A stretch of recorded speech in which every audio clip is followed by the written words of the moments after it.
Guys, क्या आप ऐसा सेंटेंसेस ट्रांसलेट कर सकते हैं जैसे कि वह अंधाधुन पैसे खर्च करता है, या फिर उसकी आदत है हमेशा उगते हुए सूर्य को नमस्कार करने की, या फिर वह उसके दोस्त को सिंगर समझ लेता है।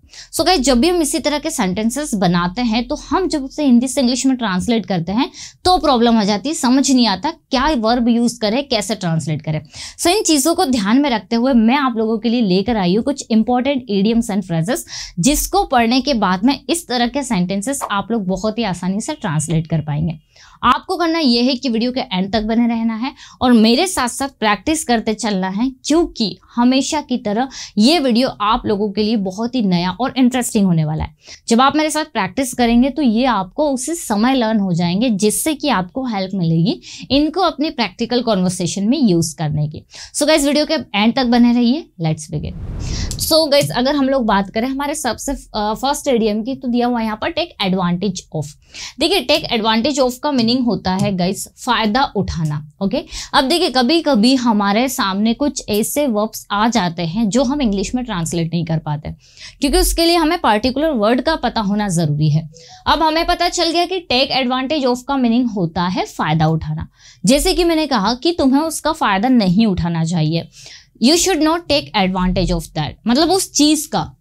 तो हमने क्या कहा, you should not take advantage of that. ये जो गाइस टेक है, इसको आप किसी भी टेंस में, ये वर्ब की फर्स्ट फॉर्म है, तो आप इसे किसी भी टेंस में यूज कर सकते हैं। आप अगर इसे कॉन्टिन्यूअस टेंस में यूज करना चाह रहे हैं तो टेक का टेकिंग हो जाएगा। कुल मिलाकर ये टेक आप वर्ब की तरह चेंज कर सकते हैं जो भी टेंस आप बना रहे हैं उसके अकॉर्डिंग। या फिर जैसे मैंने कहा कि वह हमेशा फैसिलिटीज का फायदा उठाता है, तो ही always takes advantage of facilities. क्या बना हमारा सेंटेंस, ऑलवेज ही टेक्स एडवांटेज। टेक्स लगा दिया क्योंकि हमारा प्रेजेंट सिंपल टेंस है कि वह हमेशा फैसिलिटीज का फायदा उठाता है, always takes advantage of facilities. So guys, ध्यान रखेंगे, टेक एडवांटेज ऑफ का मीनिंग होता है किसी भी चीज का फायदा उठाना।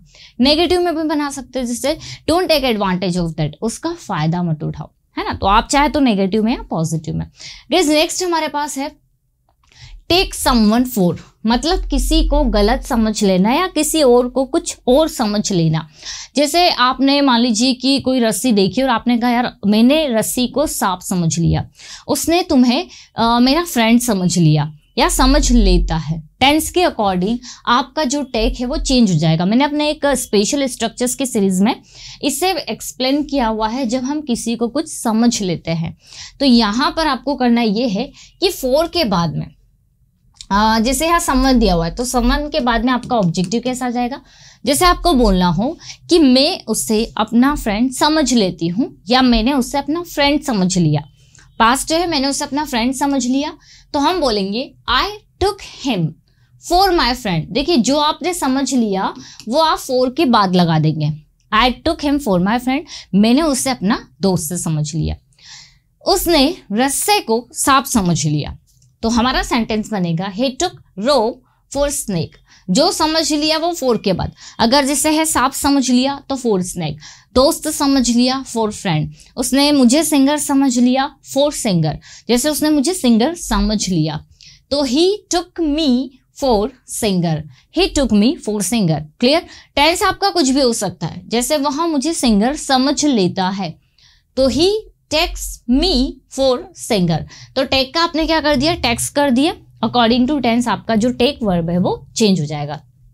सो गाइस, आपको ध्यान रखना है टेक समवन फॉर या फिर टेक समथिंग फॉर, मतलब किसी को कुछ समझ लेना या गलत समझना, लाइक दिस। नेक्स्ट हमारे पास है वर्शिप द राइजिंग सन, मतलब उगते सूर्य को नमस्कार करना। कभी कभी हम ऐसे सेंटेंसेस बनाते हैं बट कंफ्यूज हो जाते हैं कि यार जैसे हमें ट्रांसलेट करना हो कि वह उगते हुए सूर्य को डेली नमस्कार करता है या पूजा करता है, तो हम सोच में पड़ जाएंगे कि सेंटेंस को बनाए कैसे। सिंपल सा, देखिए वर्शिप मतलब क्या होता है, पूजा करना। यहाँ पर नमस्कार लिखा हुआ है लेकिन सूर्य की हम पूजा करते हैं, उससे नमस्कार करते हैं, तो वर्शिप का मीनिंग यहाँ पर वो ही है। The rising sun, rising sun मतलब उगता हुआ सूर्य। तो सेंटेंस हमारा बना वर्शिप द राइजिंग सन, मतलब उगते सूर्य को नमस्कार करना। मान लीजिए आपने कहना हो कि वह डेली उगते सूर्य को नमस्कार करता है, तो आपका सेंटेंस बनेगा every day he worships the rising sun. Every day he worships the rising sun, या फिर मेरी मम्मी हर दिन उगते सूर्य को नमस्कार करती है। माई मदर एवरी डे या every day my mother worships the rising sun. तो आप इसे नेगेटिव में यूज करो, इंटरोगेटिव में, जैसे आपको बोलना हो कि क्या आप हर सुबह सूर्य को नमस्कार करते हो? Do you worship the rising sun every day, या फिर every day do you worship the rising sun. बहुत ही सिंपल है। नेक्स्ट है throw away money. Throw away money का मीनिंग होता है अंधाधुन खर्च करना, बहुत ही ज्यादा खर्च करना। तो आप अगर किसी के लिए बोल रहे हैं, यहाँ पर भी हमारा थ्रो दिया हुआ है, वर्ब है, तो आप इसे टेंस के अकॉर्डिंग चेंज कर सकते हैं। थ्रो का थ्रोइंग हो जाएगा, सेकंड फॉर्म में यूज करना चाह रहे हैं तो थ्रू हो जाएगा, और थर्ड फॉर्म है तो थ्रोन हो जाएगा। जैसे आपको बोलना हो कि वह अंधाधुन पैसे खर्च कर रहा है, या फिर वो बहुत सारे पैसे खर्च कर रहा है, तो आप बोलेंगे he is throwing away money. He is throwing away money मतलब वह अंधाधुन खर्च कर रहा है। या फिर आपको बोलना हो कि तुम अंधाधुन पैसे क्यों खर्च कर रहे हो, तो आप इस इंग्लिश में बोलेंगे why are you throwing away money. Why are you throwing away money. किसी भी टेंस में आप इसका यूज कर सकते हैं। नेक्स्ट है हमारे पास to be out of pocket. देखिए यहाँ पर टू बी दिया हुआ है, मतलब आपको वर्ब ऑफ टू बी की हेल्पिंग वर्ब जैसे इज, एम, आर और पास्ट वाली जो हमारी वॉर्ब्स वर्ब होती है उनका यूज करना है।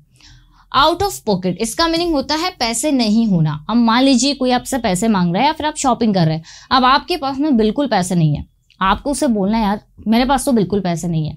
आप उसे बोल सकते हैं I am out of pocket. Okay, I can not help you या I can not give you money because now I am out of pocket. अब मैं तुम्हें पैसे नहीं दे सकता हूँ क्योंकि मेरे पूरे पैसे खत्म हो चुके हैं। सो देखिए इज एम आर प्रेजेंट में यूज हो जाएगा, पास्ट में वॉज वर आ जाएगा। जैसे he was out of pocket yesterday, कल उसके पास पूरे पैसे खर्च हो गए। While shopping he was out of pocket, मतलब शॉपिंग करते वक्त उसके पैसे पूरे खर्च हो गए या पैसे नहीं थे। दोनों ही सेंस में आप आउट ऑफ पॉकेट का यूज कर सकते हैं। गाइस नेक्स्ट है हमारा आइडल कॉम्प्लीमेंट। देखिए आइडल कॉम्प्लीमेंट होता है झूठी तारीफ, झूठी प्रशंसा। कोई आपसे अगर मान लीजिए कहता है कि यार वह तो झूठी प्रशंसा थी, तुम उसको इतना सीरियसली मत लो, वह झूठी तारीफ थी, आप सिंपली बोल सकते हैं that was an idle compliment. Okay, that was an idle compliment मतलब वह झूठी तारीफ थी, झूठी प्रशंसा थी। किसी भी सेंटेंस में आप इसका सिंपल सा यूज कर सकते हैं। आगे गाइस अगर हम बात करें तो हमारा नेक्स्ट वर्ड दिया हुआ है ऑल मूनशाइन। ऑल मूनशाइन मतलब मन गढ़ंत, बना बनाया, कोई जिसका रियलिटी से कोई भी बोल सकते हैं कि वास्ता नहीं है ना, रियलिटी से कोई भी इसका है ही नहीं, मतलब ये सिर्फ मन गढ़ंत है, बना बनाया है। तो जैसे कोई अगर बोलता है कि तुम जो भी बोल रही हो मुझे पता है सब मन गढ़ंत है, तो आप इंग्लिश में से बोल सकते हैं what you are saying is all moonshine I know, या I know what you are saying is all moonshine, मतलब मुझे पता है जो तुम सब कह रही हो वो सब मन गढ़ंत है। तो आप इसे याद कर ले, ऑल मूनशाइन का मतलब होता है मन गढ़ंत। नेक्स्ट है बीन हॉट वाटर, खराब सिचुएशन में होना। जैसे देखिए मान लीजिए अगर आप खराब स्थिति में हो, अच्छी कंडीशन में नहीं हो, फाइनेंशियल हो सकता है या फिर कोई और भी रीजन से हो सकता है, जब आपकी कंडीशन अच्छी नहीं है, आप किसी प्रॉब्लम में है, परेशानी में है, तो वहां पर आप ये जो बी दिया हुआ है यहाँ पर फिर से आप इज एम आर का यूज करेंगे, हेल्पिंग वर्ब जो है हमारी वर्ब ऑफ टू बी की। जहां बी दिख रहा है मतलब ये नहीं कि आपको वर्ब ऑफ टू बी की is am are helping verb use करनी है। वर्ब अगर दिखती है तो फिर कोई दिक्कत ही नहीं, जैसे यहाँ पर ईट वर्ब है तो आप इसको आप टेंस में यूज कर सकते हैं। सो जैसे अगर आपको बोला हो कि वह बहुत ही खराब सिचुएशन में है, अभी वह आपकी हेल्प नहीं कर सकता, he can not help you because he is in hot water. क्या बनाया हमने sentence, he can not help you because he is in hot water. ये देखिए मैंने इसका यूज किया क्योंकि बी की हमें वर्ब्स जो होती है इज एम आर उसका यूज हमें करना है। तो he can not help you because he is in hot water. I am in hot water now days, आजकल मेरी सिचुएशन या मैं आजकल खराब सिचुएशन में हूँ। क्लियर, तो बी इन हॉट वाटर का मीनिंग होता है खराब सिचुएशन में होना। देखिए not one's cup of tea, not one's cup of tea मतलब बस की बात नहीं होना। जैसे आपसे कोई कुछ करने के लिए कह रहा है जो आपके बस की बात नहीं है, तो आप उसे इंग्लिश में कह सकते हैं it's not my cup of T.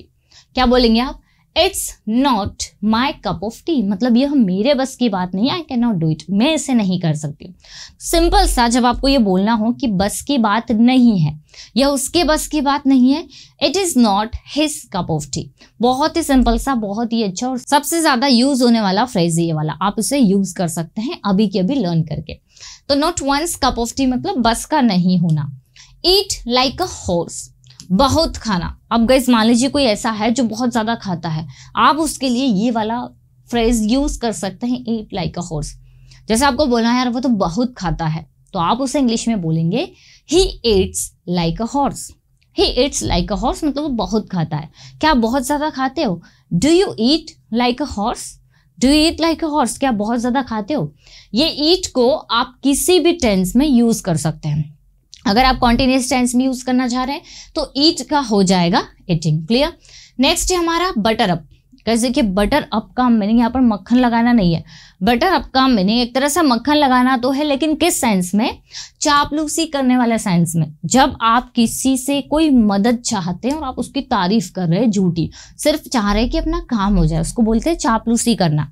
English में आप उसे बटर अप बोल सकते हैं। जैसे कि आप बोल सकते हैं my sister always butters up me, मतलब मेरी सिस्टर हमेशा मुझे मक्खन लगाती है।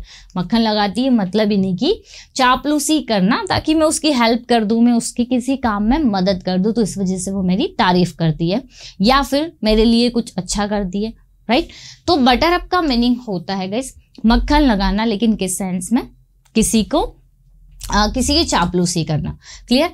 तो ये वाले जितने भी गाइस हम लोगों ने अभी इडियम्स और फ्रेजेस पढ़े, आप इसका स्क्रीनशॉट ले लीजिए, क्योंकि बहुत ज़्यादा इंपॉर्टेंट है। बहुत ही कम है लेकिन सारे बहुत ज़्यादा इंपॉर्टेंट है। आप इनकी प्रैक्टिस कर सकते हैं, बार बार इनको सेंटेंसेस में बना कर देख सकते हैं। जब आप इन्हें सेंटेंसेस में बार बार बनाएंगे तो ऑटोमेटिकली आपको ये लर्न हो जाएंगे और आप इनको यूज भी कर पाएंगे।